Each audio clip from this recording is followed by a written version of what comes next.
Luggage మోస్తూ ఉంటారు. మరి ఇవన్నీ కూడా మనం ఇంగ్లీష్ లో మాట్లాడగలిగితే ఇంగ్లీష్ మనకి వచ్చిన సార్ అని ఇంగ్లీష్ లో లోపలికి అడిగి రావటం నేర్పుతున్నారు కదా. అప్పుడు మనం మే అంటే ఏంటి, కమిన్ అంటే ఏంటి, ఇవన్నీ కూడా మనకి అప్పుడు తెలిసి ఉండవు. కానీ మనం మే కమిన్ సార్ అని అంతం బాగా అలవాటు చేసేసుకున్నాం. ఈ విధంగా సూట్ కేసు పట్టుకుని ట్రైన్ వైపు గట్టిగా పరిగెత్తున్నాడు చూడండి. అతని ముఖంలో కంగారు కనిపిస్తోంది. అతను ఎందుకంటే ట్రైన్ రాలేదు. ఇక్కడ ఎందుకంటే వాడాలి, బికాజ్ వాడాలి. Answer is passengers are where is platform number 4. అప్పుడు స్టాఫ్ అది అక్కడ ఉంది, it is over there. He is carrying 2 bags. 8. Maybe he is late for the train while others are getting down. A man is walking with 2 bags in his hands. Practice 1 తీసుకున్నాం. Step 7 గా మనం speaking practice 2 తీసుకున్నాం. Speaking practice 1 వచ్చేసి కొంత ప్రాథమికంగా ఉంటుంది. Speaking practice 2 వచ్చేసి కొంత అడ్వాన్స్ గా ఉండొచ్చు.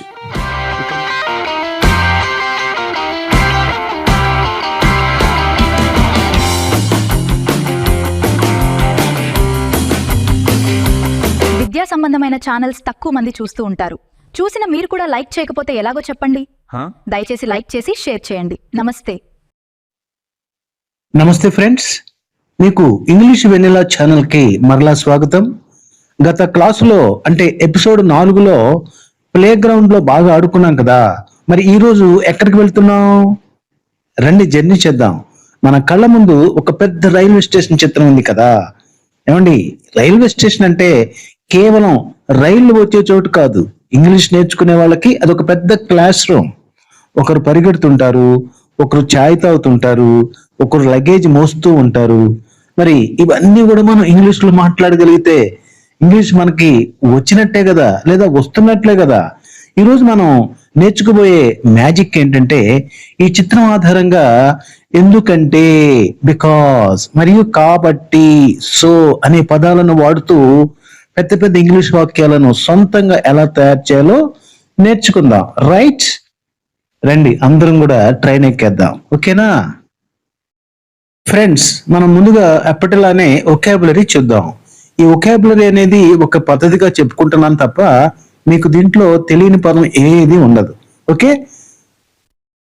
ప్లాట్ఫామ్ రైలు ఆగే చోటు, లగేజ్ సామాన్లు, పోర్టర్ లేదా కూలీ సామాన్లు మోసే వ్యక్తి, పాసింజర్ ప్రయాణికుడు, జర్నీ ప్రయాణము, అరైవల్ రాక, డిపార్చర్ బయలుదేరు.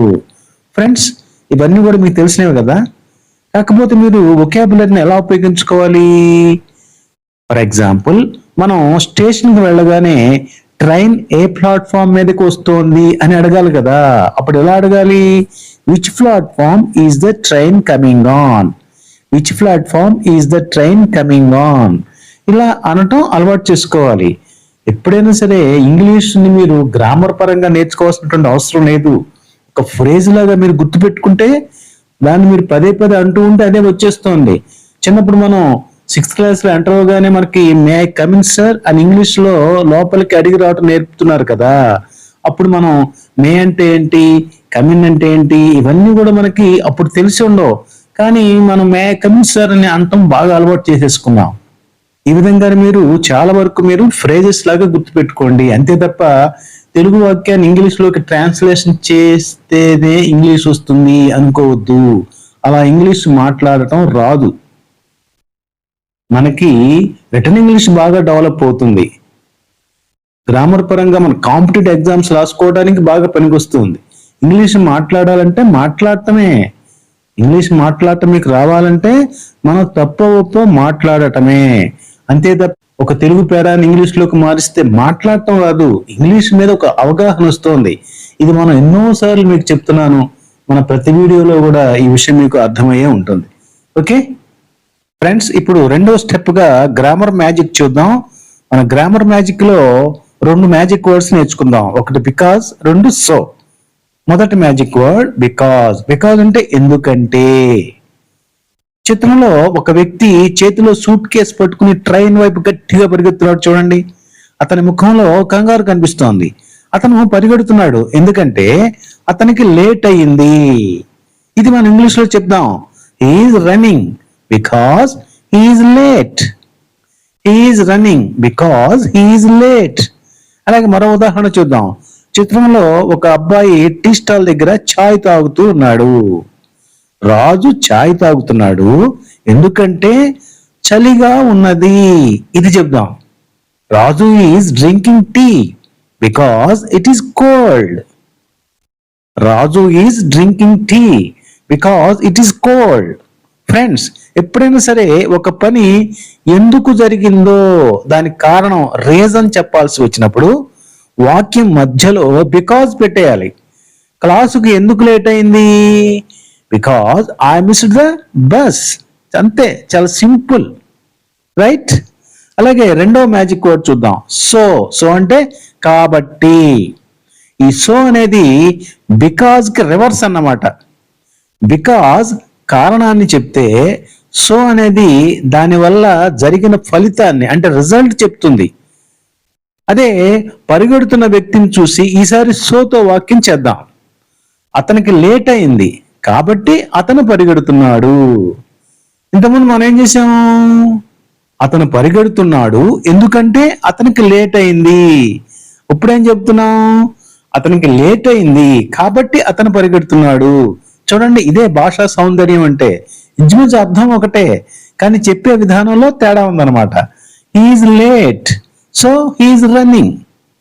హీఈస్ లేట్, అతనికి లేట్ అయింది, సో కాబట్టి హీఈస్ రన్నింగ్, అతను పరిగెడుతున్నాడు, రైట్? అలాగే మరో ఉదాహరణ చూద్దాం. చలిగా ఉంది కాబట్టి రాజు ఛాయ్ తాగుతున్నాడు. It is cold, so Raju is drinking tea. It is cold, so Raju is drinking tea. ఇంతకుముందు మనం చెప్పుకున్నటువంటి ఉదాహరణకి ఇది పూర్తిగా వ్యతిరేకం కదా. ఇందాక మనం బికాజ్ తో ఏం చెప్పాము?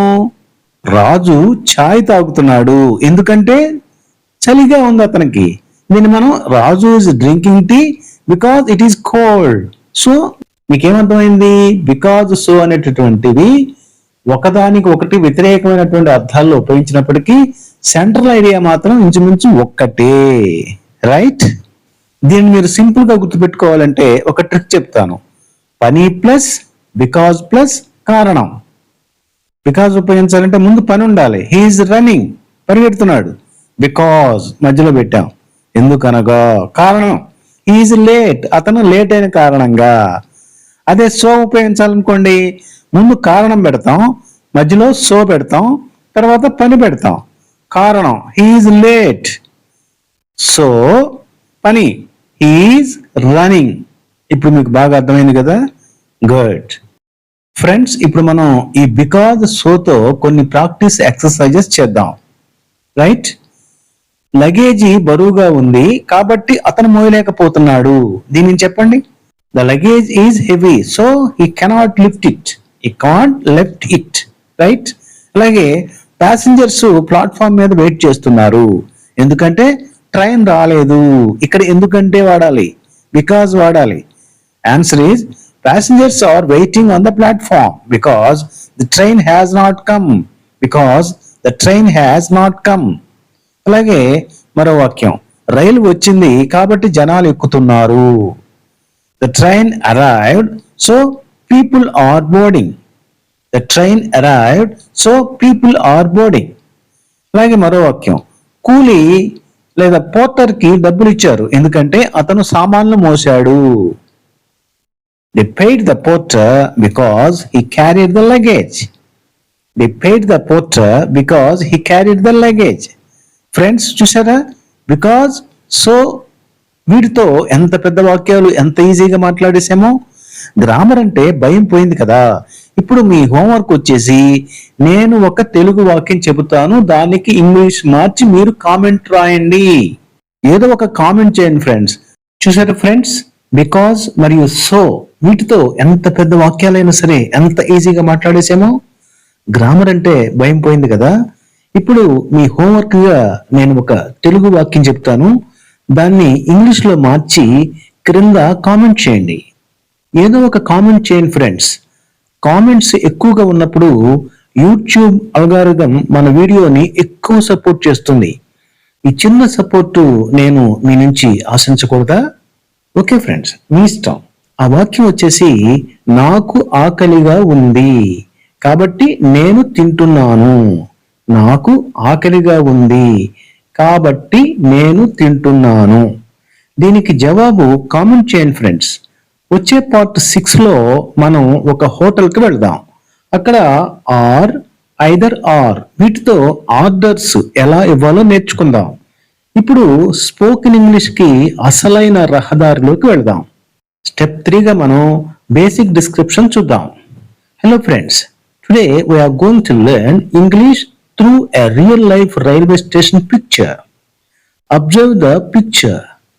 Look at the picture carefully. What place is this? This is a railway station. Friends, ఇంతకుముందు చెప్పుకున్నాం కదా, మీ అవగాహన కోసం ఒక తెలుగు వాక్యం చెప్తున్నాను, దానికి ఇంగ్లీష్ అనువాదం చెప్తున్నాను.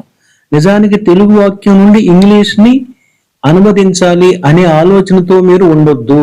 మీరు డైరెక్ట్గా పిక్చర్ చూసి ఇంగ్లీష్ మాట్లాడే ప్రయత్నం చేయండి.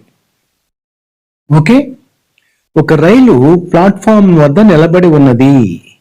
A train is standing at the platform. అలాగే చాలా మంది ప్రయాణికులు రైలు కోసం ఎదురు చూస్తున్నారు. Many passengers are waiting for the train. కొంతమంది రైల్లోకి ఎక్కుతున్నారు. Some people are getting into the train. కొంతమంది రైలు దిగుతున్నారు. Some people are getting down from the train. Getting into the train, getting down from the train. ఇలా అన్నమాట. ఒక tea దుకాణం కూడా కనిపిస్తోంది. A tea stall is also visible. రైలు 4వ platform వద్ద నిలబడి ఉన్నది. The train is standing at platform number 4. ప్రజలు సామాను తీసుకువెళ్తున్నారు.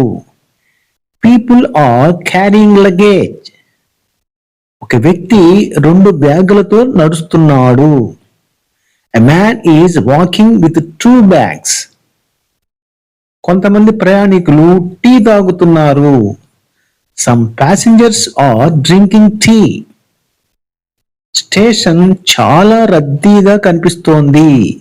The station looks busy. అలాగే మనం కొన్ని ప్రిపోజిషన్స్ తో కూడిన వాక్యాలు చూద్దాం. వరుసగా మనం వాక్యాలు చెప్పేసుకోవచ్చు, కానీ మీకు ఒక అవగాహన కోసం ప్రిపోజిషన్స్ అనేటటువంటి మాటను ఉపయోగిస్తున్నాను. రైలు ప్లాట్ఫామ్ వద్ద ఉన్నది. The train is at the platform. ఇక్కడ ఎట్ అనేది ప్రిపోజిషన్. ప్రయాణికులు రైలు లోపల ఉన్నారు. Passengers are inside the train. ఇక్కడ ఇన్సైడ్ అనేది ప్రిపోజిషన్. ప్రజలు టీ దుకాణం దగ్గర నిలబడి ఉన్నారు. People are standing near the tea stall. ఇక్కడ నియర్ అనేది ప్రిపోజిషన్, రైట్? అలాగే స్టెప్ 4గా రైల్వే స్టేషన్ యొక్క కాన్వర్జేషన్ చూద్దాం. అంటే మనం రైల్వే స్టేషన్కి వెళ్ళినప్పుడు సహజంగా ఏమేమి మాట్లాడతాం? ఒక ప్యాసింజర్స్కి ఏమంటాం? స్టాఫ్ని ఎలా అడుగుతాం? క్షమించండి, 4వ ప్లాట్ఫామ్ ఎక్కడ ఉంది? Excuse me, where is platform number 4? అప్పుడు స్టాఫ్ అది అక్కడ ఉంది, ఇట్ ఈజ్ ఓవర్ దేర్ అని సమాధానం చెప్తారు. అలాగే మనం రైలు ఎప్పుడు వస్తుంది? When will the train arrive అని అడుగుతాం. అప్పుడు మనకి స్టాఫ్ ఎలా సమాధానం చెప్పొచ్చు? 10 నిమిషాల్లో వస్తుంది. It will arrive in 10 minutes. అలాగే నాకు ఒక టికెట్ కావాలి. I want a ticket. రైలు ఏ ప్లాట్ఫామ్ లో ఉన్నది? Which platform is the train on? రైలు ఎప్పుడు బయలుదేరుతుంది? When does the train leave? దయచేసి నా సామాను విషయంలో నాకు ఏదైనా సహాయం చేస్తారా? Please help me with my luggage. Right. ఇప్పుడు మనం కొన్ని క్వశ్చన్స్ ప్రాక్టీస్ చేద్దాం. రైలు ఎక్కడ ఉంది? Where is the train? The train is at the platform. ప్రజలు ఏం చేస్తున్నారు?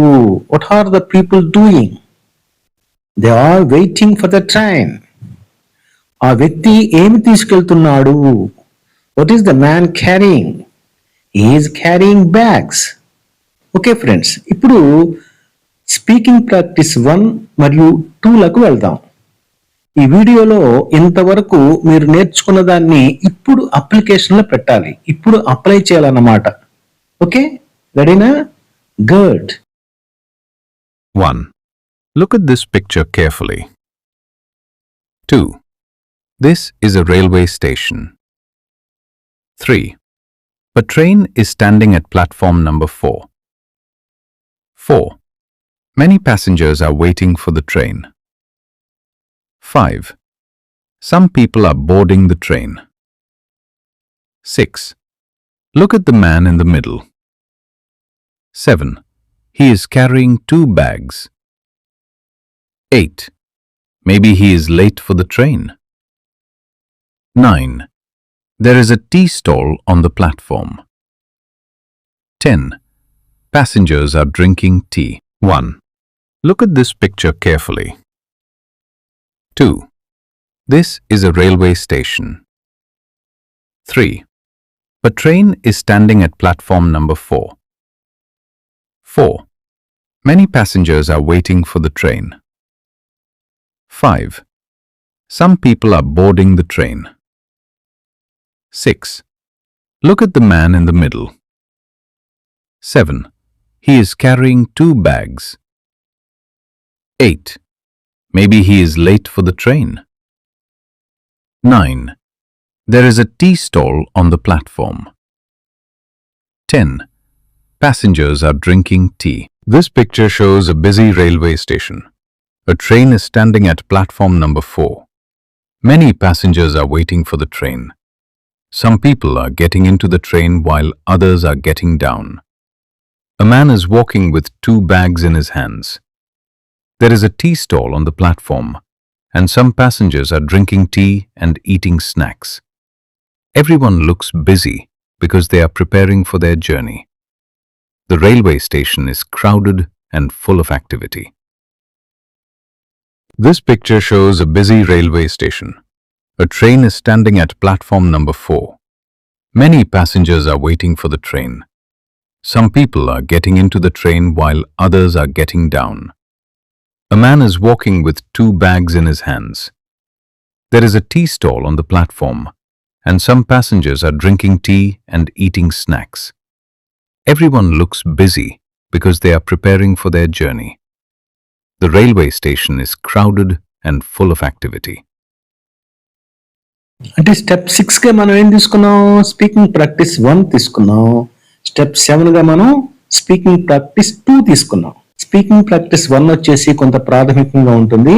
స్పీకింగ్ ప్రాక్టీస్ 2 వచ్చేసి కొంత అడ్వాన్స్గా ఉండొచ్చు. ఇక్కడ మనం తెలుగు భావనను కూడా మనసులో పెట్టుకుంటాం. అదే స్పీకింగ్ ప్రాక్టీస్ 2లో డైరెక్ట్గా పిక్చర్ చూసి ఇంగ్లీష్ మాట్లాడే ప్రయత్నం చేయటమే. ఇది 5వ ఎపిసోడ్ కనుక మీకు ఈసరికే ఒక అలవాటు అయి ఉంటుంది కదా. రైట్. విద్యా సంబంధమైన ఛానల్స్ తక్కువ మంది చూస్తూ ఉంటారు. చూసిన మీరు కూడా లైక్ చేయకపోతే ఎలాగో చెప్పండి. దయచేసి లైక్ చేసి షేర్ చేయండి. నమస్తే.